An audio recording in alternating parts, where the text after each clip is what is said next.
ಅಸ್ಪೃಶ್ಯತೆ ನಿವಾರಣೆ ಅಂತೇಳಿ ಯಾರೊಬ್ರು ಹೇಳಿದ್ರು. ಆಗಲೇ ನಮ್ಮ ತಹಶೀಲ್ದಾರ್ ಹೇಳಿದ್ರು, ಅಸ್ಪೃಶ್ಯತೆ ನಮ್ಮ ಹಿಂದೂ ಸಮಾಜಕ್ಕೆ ಒಂದು ಶಾಪ ಅಂತ ನಾನು ಅದರ ಪರಿಗಣಿಸಿದ್ದೀನಿ. ಯಾಕೆಂದರೆ SC/ST ಹಿಂದಿನ ಕಾಲದಲ್ಲಿ ಸ್ವಲ್ಪ ಕೊಳಕಾಗಿದ್ದರು. ಅವರ ಊರಿನ ಹೊರಗಡೆ ಕಾವಲಿಯಲ್ಲಿ ಇಟ್ಟಿದ್ರು.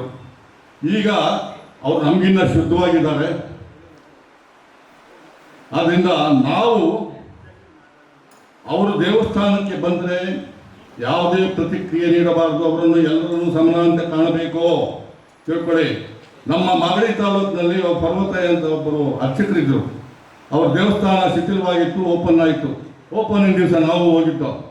ಅವತ್ತಿನ ದಿವಸ ಆ ಊರಿನ ಅರ್ಚಕರೆಲ್ಲ ಬಂದು ಇವರು ಶೆಡ್ಯೂಲ್ಡ್ ಕ್ಯಾಸ್ಟ್ ಎಲ್ಲ ಬಂದು ದೇವಸ್ಥಾನಕ್ಕೆ ಪ್ರವೇಶ ಮಾಡಿಕೊಟ್ರು. ಅವರು ಏಜರು ಪರ್ವತಯ್ಯ. ಅವರು ಏನೋ ಅದನ್ನೇ ಮನಸ್ಸಲ್ಲಿ ಇಟ್ಕೊಂಡ್ಬಿಟ್ರು. ಬಂದ್ಬಿಟ್ರಲ್ಲ ಅವರು ಒಳಕ್ಕೆ ದೊಡ್ಡ ನಮಗೆ ಅವಮಾನ ಆಗೋಯ್ತು, ಹಾಗಾಯ್ತು ಹೀಗಾಯ್ತು ಅಂತ. 6 ತಿಂಗಳಲ್ಲೇ ಯೋಚನೆ ಮಾಡಿ ಸತ್ತೋದ್ರು. ಹಾಗಾಗಬಾರ್ದು. ನಾವು ಹಿಂದೂಗಳು ಹಿಂದೂ ಧರ್ಮದವರನ್ನು ಹೆಚ್ಚಿಗೆ ಮಾಡ್ಕೊಳ್ಬೇಕಾದ್ರು ಕಮ್ಮಿ ಮಾಡ್ಕೊಳ್ಬಾರ್ದು. ಅವರು ಸಹ ಹಿಂದೂಗಳು, SC/STಗಳು ಸಾಚಾ ಹಿಂದೂಗಳು. ಅವರನ್ನು ಅವ್ರು ಬರೋದಾದರೆ ನಮ್ಮದೇನು ಅಭ್ಯಂತರ ಇಲ್ಲ. ಒಂದು ಮನಸ್ಸನ್ನು ನೀವು ಗಟ್ಟಿ ಮಾಡ್ಕೊಳ್ಬೇಕು.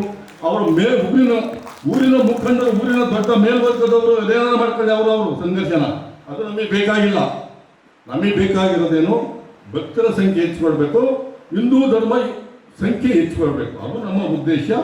ನಾವು ಯಾವುದೇ ಕಾನೂನಿಗೆ ಒಳಪಡಬಾರದು, ಕಾನೂನು ಶಿಕ್ಷೆಗೆ ಒಳಪಡಬಾರದು. ಆ ರೀತಿ ನಡ್ಕೊಳ್ಬೇಕಾಗ್ತದೆ.